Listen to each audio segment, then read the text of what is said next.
How to remove Let Me Read It First on Beehiiv. In this video, I'll show you how to remove the Let Me Read It First on Beehiiv. So to get started, go ahead and open Beehiiv into your preferred browser and then sign in to your Beehiiv account.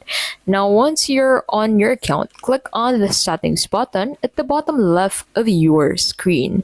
Now, once you're in here, go ahead and scroll down under the general info section and then look for that private publication section.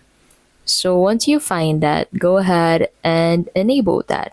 So enabling private publication will allow you to make all of your publication private, which means all of your posts would be private on your Beehiiv website. So there is actually no direct way for you to remove that specific text from your landing page, but you can go ahead and make your publication private to remove that text completely. But the downside of it would be all of your posts would be private, not unless the individual who's trying to access it is a subscriber.